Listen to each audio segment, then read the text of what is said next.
live and direct from the Golden State. It's intelligent talk media, The Denice Gary Show. Now, here's Denice Gary. Ladies and gentlemen, it's just a privilege to be with you today, and thank you so much for tuning into the Denice Gary Show 5 days a week at 5 and the best of on Saturday and Sunday. I've got another informative show for you today, so hang on and be ready to write down some information. And also, I ask that you share out this show. Lots of important information going out today that the whole of California and the United States needs to hear. So, here we go. Today, the President of the United States signed an executive order. This affects all of us here in California. It affects all of us right here in Kern County. And of course, up there in San Francisco. And by the way, I love the city of San Francisco. You know, I don't want to, you know, when I criticize the mayor of Berkeley's activities or the way San Franciscans sometimes conduct themselves, it's not because I don't love the city, and I will share this out to all of you today. My family came from Eastern Europe at the turn of the last century, long time ago, and they settled in the San Francisco Bay Area and did well and prospered, but I get the impression from how hard they worked, and because it sounds like they too worked night and day and were entrepreneurs and business people, that they wouldn't have liked what I have to report today if they were still alive. So here in San Francisco, right here in California, we had signs, protesters there in the city, holding up signs that said ICE agents, American Gestapo. And I just want to say out to any of you that might be sharing this show out to a Democrat or an independent that thinks that the Trump administration and that ICE agents that are actually following the law and following the Flores decision, that you appreciate the fact that the president and his administration are enforcing the law, which is their constitutional duty. Catch and release at the border is not the law. So despite the fact that other presidents, and they didn't always catch and release, but despite the fact that presidents in the past did not exactly follow the law or enforce the law and followed a policy of catch and release, doesn't mean it was legal and doesn't mean it was moral. So the fact that you've got people, liberal progressives in San Francisco, holding up signs calling the Trump administration the equivalent of Nazis from Nazi Germany, or the president like Adolf Hitler, let me say to all of you, it is immoral and evil of you to denigrate the Holocaust when Adolf Hitler and Nazis rounded people up for their ideology. Jewish people were rounded up, and they weren't put in a facility where, as these children are put, where they get 3 meals a day, they get lots of recreation, they get what did I say? Education, recreation. They're well fed. They're given medical help if they need medical help. They're given support emotionally. From everything I've heard from everybody that's gone and looked at some of these housing facilities for children who are separated from their parents, because you don't want the children to have to go through a criminal process. Because when people knowingly come to the border illegally and they don't go to a legal port of entry, they're going to be prosecuted. So to save the children from having to go through that process, ladies and gentlemen, they are probably fed better and cared for extremely well by the United States. Now I want to add one more point to before I get too off track. The Nazis tortured people to death. The Gestapo tortured men, women, and children to death. So when you think about the really nice facilities, and you say, well, some of those pictures I saw didn't look very nice. Well, maybe some of them aren't right at the border. They've got like 72 hours to, you know, find a foster care facility, or, well, first they look for a relative here in the United States or a legal guardian. And after they look for a relative or legal guardian, then they look for a foster care home. And if there isn't, there is a facility. Those facilities have been there for years. Trump didn't create them. Obama, maybe Clinton created them. Maybe some of them were set up by President Clinton, and some of them were set up by President Obama. But President Trump didn't build the facilities. So, you know, to suggest anything even remotely equivalent to Nazi Germany, these people are not being thrown into gas chambers and gassed to death, or thrown into ovens and burned alive, and they're not being starved to death. So, you know, let's just, I think the emotional volume on this is way too high. I have never seen such uninformed, misleading, outright lies by the mainstream media as I have over this issue. I mean, it's like the Democrats found an issue and they are using it like they are exploiting this issue of parents who knowingly break the law and come to illegal points of entry in the United States, and then during the process of being prosecuted, they're temporarily separated. Now, how do we solve this? One way we can solve it is immediately when we see these so-called families, and by the way, let's make this point clear. Most of the youth that come here and show up at the border are unaccompanied. So, you know, pictures that you've seen of children crying for mommy or daddy or both, that's the minority. The majority of minors coming into the United States or coming up to the border, the majority are unaccompanied. That means that their parents are so irresponsible that they allowed them to make a dangerous trek across Mexico to illegally try to come into the United States. That's point number one. Point number two, oftentimes, and the Trump administration has found this, and I have this somewhere in my notes, the Trump administration, as the Obama administration, has found that many of the people that are accompanying the minors are human traffickers. They're wanting to sell these children once they get them into the United States, into the sex trade. The minority of children who are actually with a parent, you know, that 72 hours where they're separated, sometimes going longer if it's another issue, it's because there's a vetting process going on. But the bottom line is this. The President of the United States is being blamed for people that have come here illegally. And what really infuriates me as an American citizen is when I think about people that are obstructing and disobeying the laws of the United States, and we're paying for it. We're taking care of the children. We're providing them every sort of convenience available. I just listened to a doctor who was giving an interview that visited one of the facilities, and he said, these children, whether they're an infant or smaller children that have been separated from their parents, they're getting tremendous care. They're getting extremely good nutrition. They're getting love. They're being really well taken care of. It's not their fault that their parents broke the law. Now, so moving on from this issue of people in San Francisco calling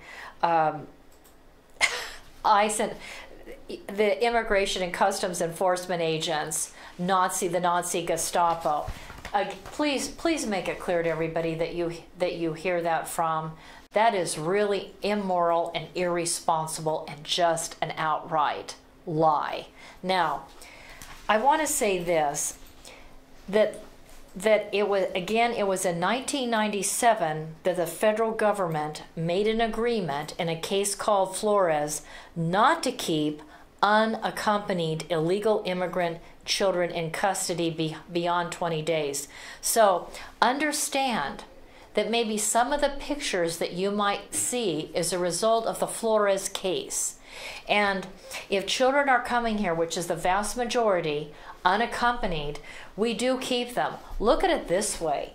It's better that the United States of America take care of them there if they're unaccompanied, and there could be human traffickers or other smugglers that are just waiting for them to be released so they can kidnap them and put them through a life of horror. I want you to listen. Do you have the DHS secretary's clip ready to go? Kirsten Nielsen, you do? Okay. Ladies and gentlemen, I'd like you to hear the Secretary of Department of Homeland Security, Kirsten Nielsen. I'd like you to hear what she has to say. Go ahead and play that. It is important to note that these minors are very well taken care of. Don't believe the press. They are very well taken care of. You know this, as many of you have detention facilities of your own. We operate according to some of the highest standards in the country. We provide food, medical, education, and all needs that the child requests. Let's be honest, there are some who would like us to look the other way when dealing with families at the border and not enforce the law passed by Congress, including, unfortunately, some members of Congress. Past administrations may have done so, but we will not. We do not have the luxury of pretending that all individuals coming to this country as a family unit are in fact a family. We have to do our job. We will not apologize for doing our job. We have sworn to do this job. This administration has a simple message. If you cross the border illegally, we will prosecute you. If you make a false immigration claim, we will prosecute you. If you smuggle illegal aliens across an extraordinarily dangerous journey, we will prosecute you. But I have also made clear you do not need to break the law of this country by entering illegally to claim asylum. If you are seeking asylum, go to a port of... Ladies and gentlemen, so I wanted you to hear straight from the Department of Homeland Security an important message. Don't break the law and it won't be an issue. Now, one way we can solve it is the moment that people are apprehended at an illegal entry point along the border, California, New Mexico, Arizona, Texas. You know, we can't just put them in a bus and send them back where they came from. And maybe that's the best thing to do. You know, again, American taxpayers will have to pay for it, like we're paying for all of this. People that are breaking the law, we're paying for all of it, which also irritates me. Because I think about our veterans. I think about other people in this country that we could better spend our money trying to support. And I guess in my mind, veterans are number one because they went out there and they fought for our freedom and they've made tremendous sacrifices. And I would much rather see those resources spent on our veterans. But you know, one solution is to just put them on a bus and send them back. Now, President Trump has taken a lot of flack trying to secure the border of the United States from people like Dianne Feinstein and Kamala Harris, both from California, the senators in Washington, D.C. from California. And I hope that you'll hit back. I want to talk about what Senator Dianne Feinstein is suggesting, but first, this. You know, one of the things that the media has been lying to you about is the fact that this is what CNN, MSNBC, ABC, CBS, NBC, CBS, ABC has been reporting out that immigrants seeking asylum are being punished for seeking asylum. They're not being punished for seeking asylum. Just like we're not trying to punish people that come here illegally by separating out their children. You have to understand, the Flores case made it, quote, illegal immigrant children in custody beyond 20 days. They have to go to a facility.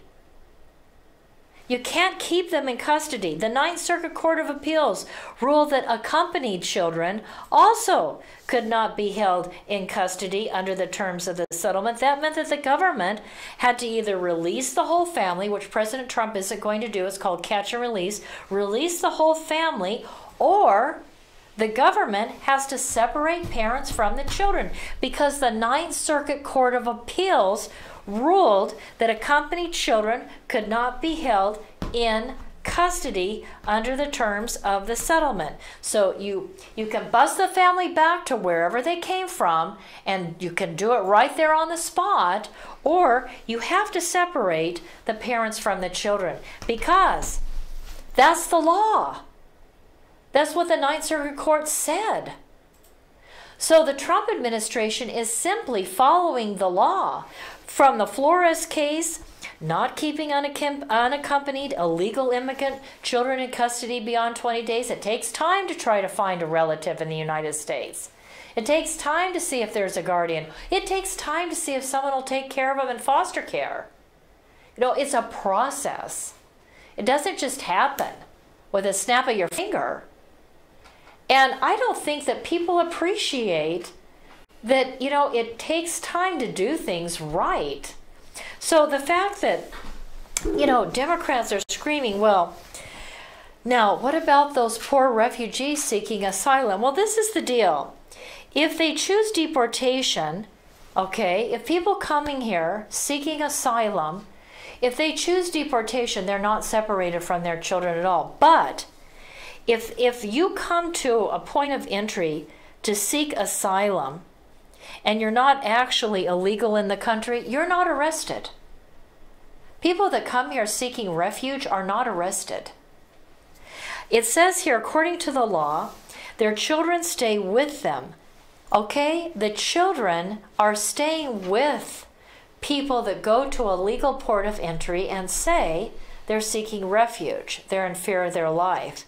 If, however, illegal immigrants cross the border illegally, the Trump administration has to treat them as lawbreakers. That means a criminal. So, I don't think the media is getting that out clearly. Lie number 3. They say the Trump facilities are awful. Well, a lot of people have been to the facilities and say they're extremely nice, that they're very nice. Maybe some of the tents aren't what we would like them to be, but you know, thank President Obama for that. He erected a lot of those tents. And, you know, I want to go to this. I want to talk about Dianne Feinstein. So the Democrats have said they have now signed on to co-sponsor a bill that does not distinguish between migrant children at the border and U.S. citizen children. So this is what they've said.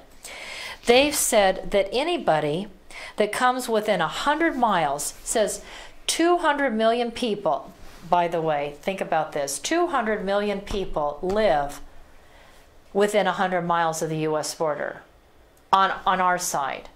200 million people live 100 miles of the United States border on the side of the United States, inside the United States. But Dianne Feinstein's bill says that at or near the port of entry or within 100 miles of the border, that if a parent or parents are arrested, they cannot be separated from their children. How does that work? There are some parents that are committing horrific child abuse. Of course they have to be arrested and separated from their children. This is really a ridiculous consequence of Democrats hastily writing a great big mess, and they're calling it a bill. So Senator Dianne Feinstein is proposing an act called Keep Families Together Act. But what it's going to do is make it illegal to arrest a parent or parents of children within 100 miles of the border. That just won't work. I just thought that was the most ridiculous thing I've ever heard. I got to go to a commercial break. Ladies and gentlemen, there's so much more I want to get to. I want to tell you exactly what the executive order says. I want to talk to you about what's going on here in California of late, and I want to get to something that's happened throughout the night, last night and the night before in Israel. So ladies and gentlemen, we'll be right back on the Denice Gary Show. I want to tell you about a place I love to go. Frugatti's Italian Restaurant. Very few locations here provide seating outside in front of a fabulous water fountain with an atmosphere that is reminiscent to me of eating outdoors in Venice. This is real Italian food by real Italians. And what makes it even more so is owner Ralph Frugaletti, who nearly a quarter century ago brought a wood fire oven from Milan, Italy to make, like his mother, fresh homemade bread and pizzas. Moreover, Frugatti's Restaurant offers you not only the very best in Southern Italian cooking, even importing the finest ingredients for authentic Italian food, including a fitness menu. After all, Ralph has represented the United States and Italy, competing in the Master Championship Games. He knows all the right food for good fitness, so check out the menu. After today's broadcast, run over to Frugatti's Italian Restaurant and Catering at 600 Coffee Road here in Bakersfield. And after a Friday, Saturday, or Sunday service, stop into Frugatti's for a great lunch. And for dinner, there is live music every Friday, Saturday, and Sunday. I'll see you there, and tell Mr. Ralph Frugaletti that Denice sent you. Salute. Bon appetito. Ladies and gentlemen, when it comes to legal matters, contact Barb Reynolds. She is a contract paralegal to lawyers, and she will take good care of you. Moreover, she is a Kern County legal document assistant to pro per litigants. She has 47 years of paralegal experience, and for over 30 years has been an educator in the field of law and paralegal work. If you need help handling your adoption, bankruptcy, civil suit, divorce, debt consolidation, evictions, immigration, or attorney referrals, contact Barb Reynolds if you want to win your case. Call Tehachapi Court Services today at 661-822-1994. Barb is simply the best. Call Tehachapi Court Services today at 661-822-1994. Ladies and gentlemen, welcome back to the Denice Gary Show. I want to share out one more important information regarding aircraft. Ladies and gentlemen, Recover Your Cub. Recover Your Cub is about vintage aircraft restoration in Tehachapi, California. This is a business that Ken Hetke runs. Ladies and gentlemen, I've heard nothing but wonderful things about Ken Hetke. His humanitarian work, the way he treats his customers. Ladies and gentlemen, call 661-822-2827, 661-822-2827. So the kinds of services that Recover Your Cub is the name of the business at Tehachapi Municipal Airport. The kinds of services that occur there: aircraft parking, ramp or tie down, hangars, hangar leasing and sales, aircraft rentals and maintenance, modifications, aircraft interiors, cleaning, washing, detailing. There's an aviation museum. I'm looking at a comment from Kevin Wheeler that was made this year in May, giving Ken Hetke A+++ for his experience with Recover Your Cub. Ladies and gentlemen, go visit Ken Hetke up in Tehachapi, California, and get your airplane looking and serviced exactly the way you want it, ladies and gentlemen. Okay. Let's go back. I want to wrap this up about the immigration issue, because again, there's so much that people, I don't believe, understand, and I hope in the first 15 minutes of the show I clarified quite a bit. And of course you heard from Kirsten Nielsen, the Secretary of the Department of Homeland Security, and I wanted to share out just a few pieces from the President's executive order, because he's already taking heat. In fact, I read that the former mayor of New York City, Bloomberg, was going to dump 80 million. I'm trying to bring it up on my iPhone now.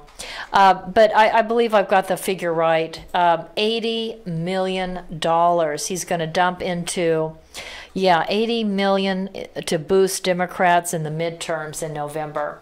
So the Democrats and those that hate the president are going to use this issue, i.e. the president doing his job in enforcing the law and not simply catching illegal immigrants, not knowing who they are, if they have a criminal record, instead of just catching and releasing them so they disappear in the United States.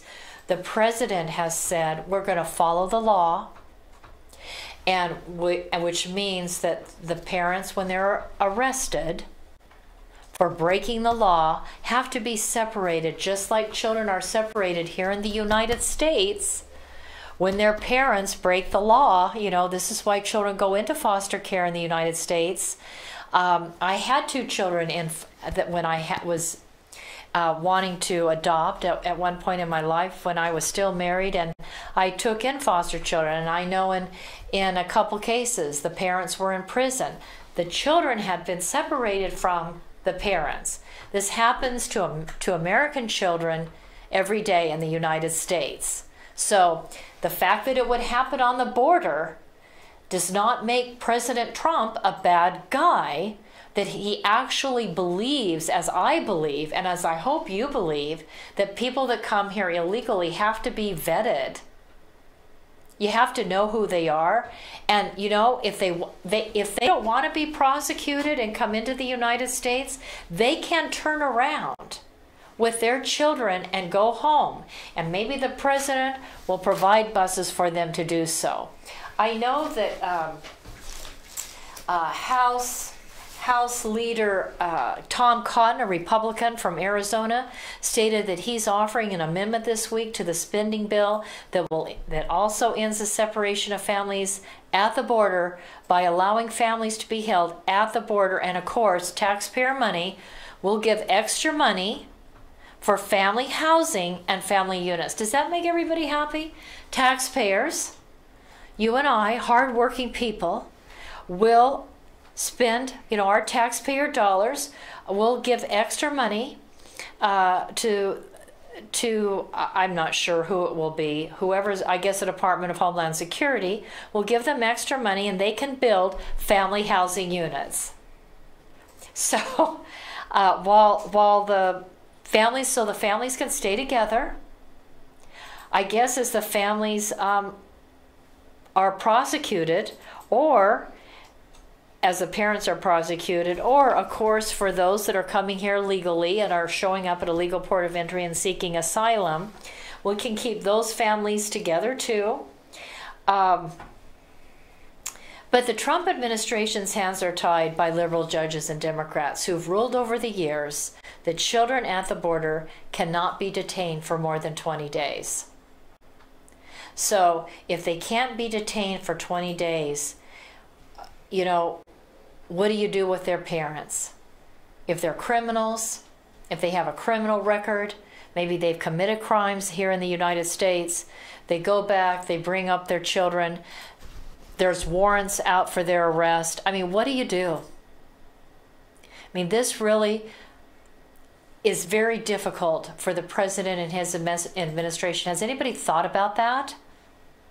How people that come here illegally do go back, and they can bring up children that they say they are their children, and they've got an arrest record a mile long.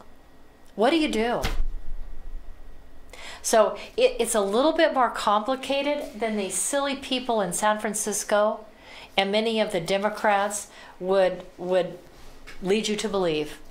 But on the executive order, which I know is, Kamala Harris has already tweeted out, something like, oh, well, so you're going to keep whole families in camps now?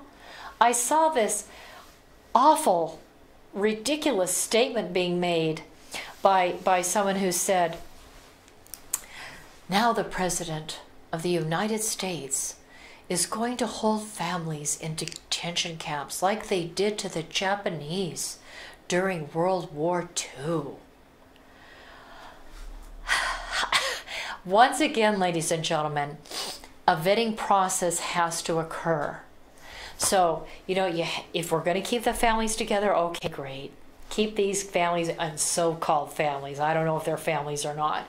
Okay, keep them together. Oh, okay. But they have to be vetted. Even the refugees that come to a legal port of entry, they have to be vetted. You have to see, I mean, are they involved in Islamic terrorism? I mean, whole families. I just read a report that came out last night. In fact, I want to bring this up. I had, while I was in class last night, 17 red alerts, okay? So this is what it looks like. Can audience see this, Mr. Producer? Thank you. So I wrote this down. 17 red alerts came in within an hour, and the hour before, about 46 minutes prior to that, 16 alerts came in. So ladies and gentlemen, I wanted you to hear this. Red alerts. So, oh, you can't. I guess I can't make it happen. So anyway, well, bottom line. So these alerts kept going off, and I have to silence my phone. So just within an hour, we've got like 16 plus 17, 30, about 33 red alerts going off. So I'm reading a report about how Israeli children and their families are running for shelter in the middle of the night, as Palestinians who live in the Gaza Strip are attacking them with rockets. You know, unbelievable. So back to the point I was making, people have to be vetted. I know that people are coming up here that are posing as Latinos or Hispanics, and they're not Latinos or Hispanics at all. They're people that are part of the Muslim Brotherhood. Trust me, I know. And so, and of course, their numbers are rising here in Kern County because of the amount of illegals that have been allowed under the Obama administration. It was called catch and release. So don't think for 1 minute that these people are all necessarily Latinos or Hispanics that are suffering in Guatemala or Honduras or Mexico. And by the way, again, if you're that upset, if you're that stressed, and you come from Guatemala, why not settle in Mexico? Why not settle in another Latino country in which you speak the language and in which you're more likely to get, I would think, a better job? But of course, now the word's out that President Trump and his administration has got, you know, our jobless rates lower now than the number of jobs available. So now we have more jobs available than unemployed. At least that's what the stats tell us. So, you know, you got to consider it all. So let's look at this executive order. So the president states that according to the Immigration and Nationality Act, 8 U.S.C. 1101, etc., he has hereby ordered the following. Section 1, policy. It is the policy of this administration to rigorously enforce our immigration laws. Under our laws, the only legal way for an alien to enter the country is at a designated port of entry at an appropriate time.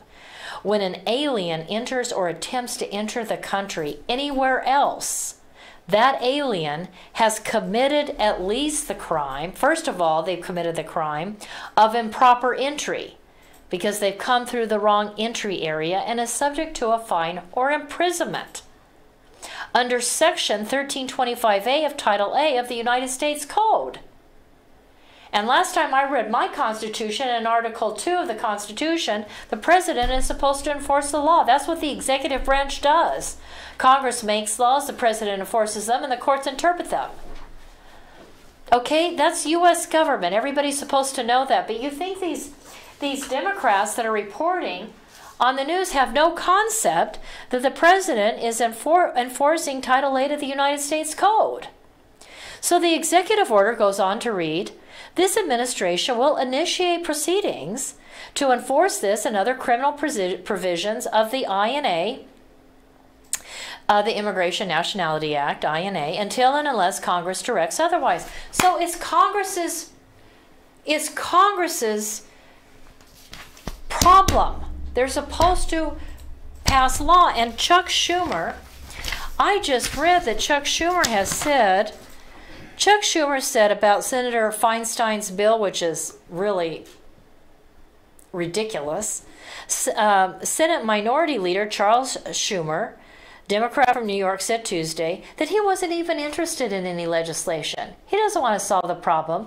He wants to keep this in front of you, the American people, in front of you here in California, you here in Kern County. He wants to keep this in front of the nation so Democrats and undeclares can campaign on the fact that somehow the Trump administration and the Republicans are bad, awful people. But they're not. And they're protecting. And by the way, you know, I think about this president wanting to secure the border. You know, this president has said we must restore integrity. Now, this is a quote from the president. We must restore integrity and the rule of law at our borders. He's exactly right. Open border laws and policies are responsible for the permanent separation of too many American families whose loved ones have been lost to illegal alien crime. What about all the children that have been murdered by people that have come here illegally? What about that? Doesn't that count for something? Doesn't the president have a responsibility to protect families after so many families have fallen victim to illegal alien crime?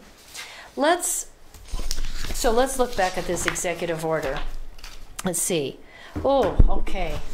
I've run out of time on my show. I've got to race over across town to get to class. So the president says any person not a citizen or national of the United States who has not been admitted into or is not authorized to enter or remain in the United States, who entered this country with an alien child or alien children at or between designated ports of entry and who was detained, blah, blah, blah, blah, blah. Bottom line, it says that the secretary shall not, however, detain an alien family together when there is concern that detention of an alien child with a child's alien parent would pose a risk to the child's welfare. Now, this is the most responsible thing I've seen. So, bottom line, he signed an executive order saying that families will be kept together as they're awaiting that vetting process or prosecution. But there will be a vetting process where if it comes to the attention to an officer of the law that child is being abused sexually or physically, being molested in some way, they will be separated. And yes, you can count on the DHS to find a decent and good relative to take that child in. But you know, I read through this executive order. You can read it yourself. But, you know, while it's going to keep families together, at least he points out that in concern that the detention of an alien child with a so-called parent could risk that child's welfare, they'll take proper action. I hope that you'll send a message to Dianne Feinstein and Kamala Harris. I'm looking here at the number. That's why I'm stretching across the table here. The number for Congress is 202-224-3121. I hope everyone that hears this show will call Senator Kamala Harris, our senator from the state of California, and Dianne Feinstein, and say to them both, look, the President of the United States is trying to secure the border. Laws have been passed. Court decisions have been made. The President is actually upholding the law. Support him. Thank you very much. Okay, ladies and gentlemen, I didn't have time. I wanted to share out some more things, but at any rate, we'll get to it tomorrow. I know that on the title of the show, I wanted to talk about some other things concerning California and what Jerry Brown has done. We've got an F grade. Not we, I should say Governor Jerry Brown. The Democrats have gotten an F grade from a nonpartisan group called Truth in Accounting Project. The governor and the Democrats here in California have lied to us and said that, remember this, I shared this out, that Governor Brown claimed that he was going to leave the state as governor with an $8.8 billion surplus. I hope that you'll let the governor of the state of California, Jerry Brown, know that he lied once again. Actually, the Democrats here in California are leaving the state of California, or the governor is leaving the state of California with a $269.9 billion deficit. $269 billion deficit. That's the Democrats, ladies and gentlemen, and they want to raise your taxes even higher, and I'll talk to you about that tomorrow. I've got to run. Thank you so much for listening to the Denice Gary Show. Please go to Frugati's Restaurant. Tell them, gotta pay the bills, gotta pay the bills. Tell Ralph Rugaletti. Tell your server at the restaurant, gosh, I love that Denice Gary Show, and I heard your commercial on her show. Go call Ken Hetke. Support Ken Hetke's business in Tehachapi. Call Tehachapi Legal Services. Call Barb Reynolds. Hire her to do your legal. Or I understand she contracts out to attorneys, but she will take good care of you. If you've got an attorney and you need some legal work, tell your attorney to call Barb Reynolds. Or if you're a pro per litigant, call Barb Reynolds. So, ladies and gentlemen, support my advertisers. We've got to pay the bills and take care of business. Thank you so much for listening, and we'll see you tomorrow, Thursday. Thank you so much. Have a great evening.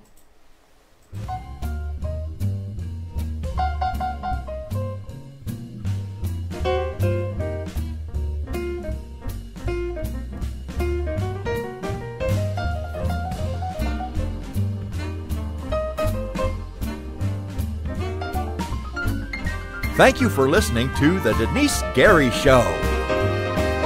Intelligent talk media.